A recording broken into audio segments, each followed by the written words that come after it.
On May 21st, 2023, after 4.5 years living in Tokyo, Japan, I left Japan and moved back home to Indonesia.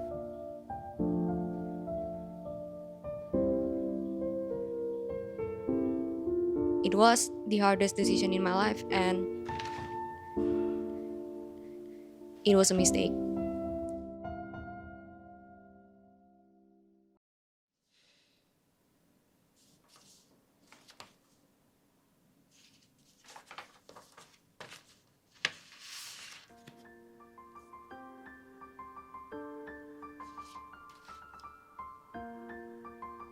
For most of you who don't know, I used to live in Japan for 4.5 years. As I made a couple videos when I was living in Japan.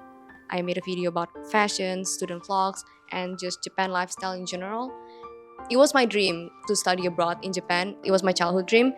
And during my 4.5 year stay in Japan, it was probably one of the best time in my life because I met a lot of wonderful people. I learned about myself more. That sounds kind of cheesy, but that's true.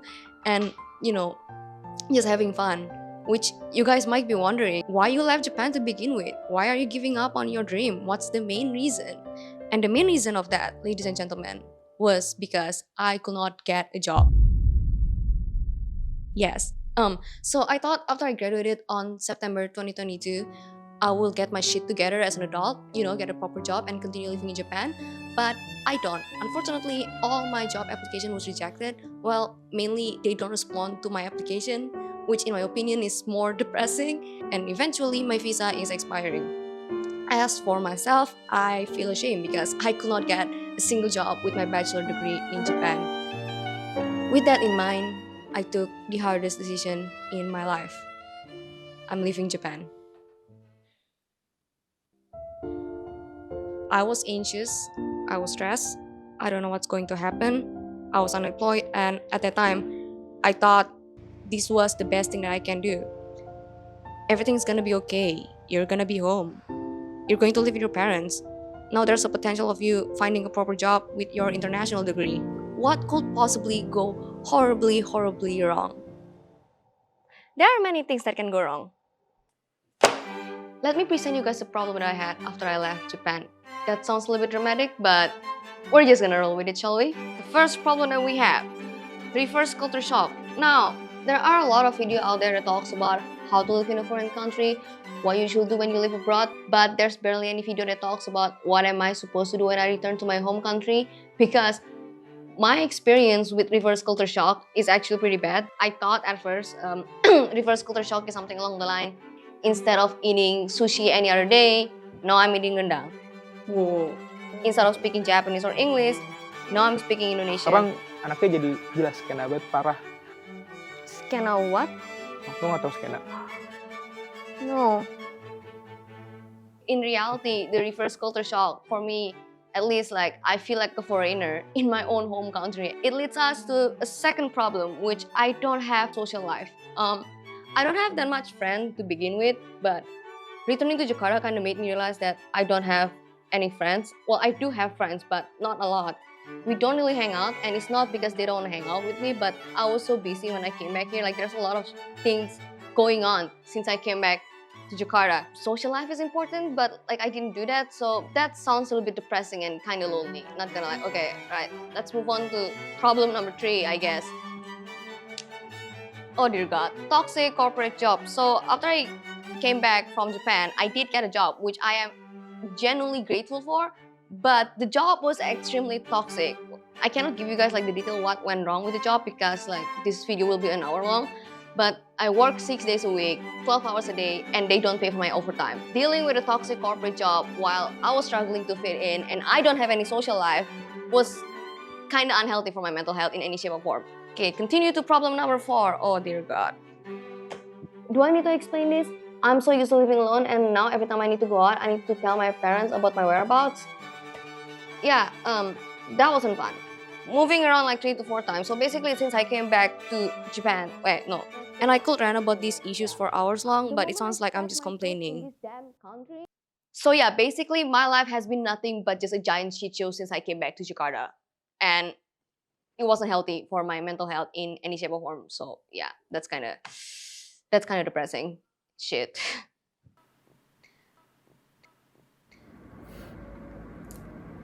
I just miss my friends. I miss Japan. I miss sense of belonging. Basically, I never let myself settle in properly since I came back to Jakarta. And in the last 1 year, my life has been nothing but full of problems and constant change. It made me think that maybe moving back home was a mistake. The tide comes in, pulls some sand back into the ocean. The land is lost, another fight it cannot win. The cycle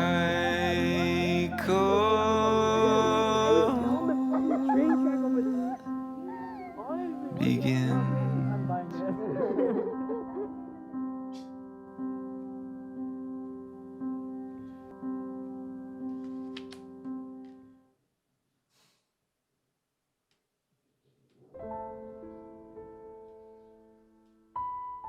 Experiencing this while in your 20s is definitely a lot. Adulting is hard to begin with, but by the fact that I need to struggle, that I need to deal with this reverse culture shock bullshit, this is probably the most lonely, depressed, and detached experience that I ever had in my whole life. Because for me, Jakarta is no longer home. Home just doesn't feel like home anymore.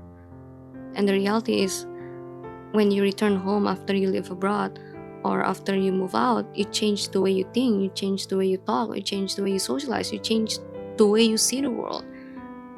And I think that's like the one I struggle the most because like I change and this place doesn't change.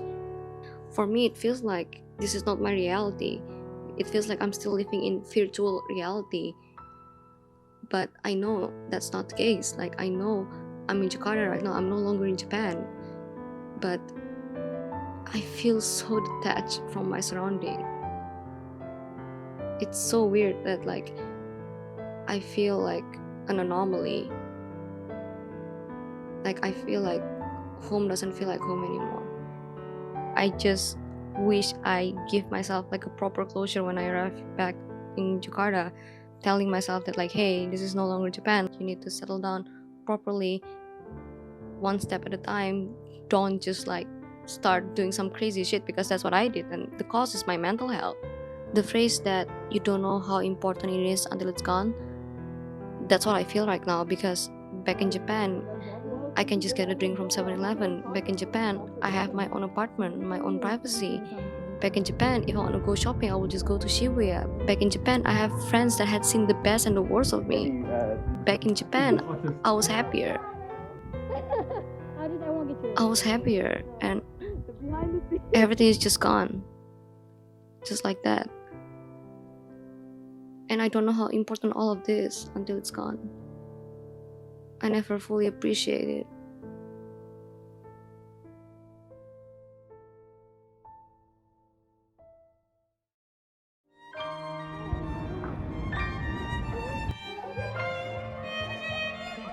Yo, Audrey, I miss Japan. I miss living abroad. I miss my friends. I miss karaoke night on Tuesday. I miss sense of belongings. I miss 7-Eleven. I miss that disgusting drink called Strong Zero. I miss my smile and I miss home.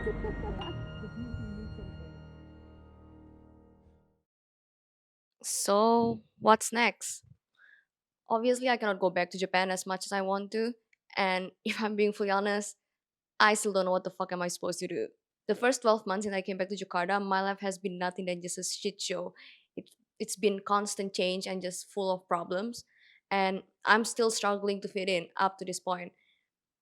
But I think I'm trying to kind of like find a silver lining from this experience. And one thing that I learned from this experience is like, good thing takes time. That doesn't make sense. What I'm saying is like, now I'm able to tell myself that it's okay if it will take some time for me to settle down. because I think for the last 1 year I kind of pressure myself into that I need to settle down immediately, but in reality I'm not okay. And yeah, accepting the fact that I am struggling to fit in made me easier to kind of navigate like these changes. Also, I think like the main reason why I was extremely struggling with the reverse culture shock maybe also because I haven't hang out with my friend that much, which why for the last couple months I start meeting up with new people, I hang out with my friend more often, and just try to make this place a little bit like home, because I know for sure the reason I called Japan as my home wasn't because of the Japan itself. Okay, yes, I'm used to the Japan lifestyle, but also because like the people that I surround myself with when I was in Japan, because I surround myself with people that I love and care for, and maybe just maybe if I surround myself with the people that I care and love for in Indonesia, maybe I can call this place home in the future. It's still something weird to experience up to this day because I feel like a foreigner in my own home country. But I think right now I'm ready to close the Japan chapter fully, which is why I'm making this video.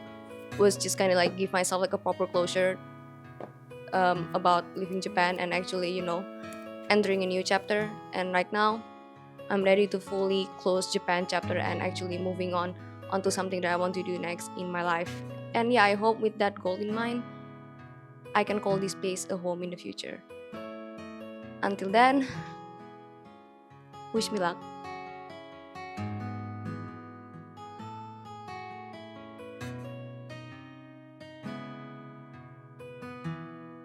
If I'm being fully honest with you guys, I was about to scrap this whole video idea because it's not algorithm friendly and I don't think people will relate to this problem. But because of that, that's also why I'm making this video, because I believe I'm not the only person that is struggling with, reverse culture shock and then going back home after you live abroad. Also kind of explaining to my audience why I cannot make Japan vlog anymore.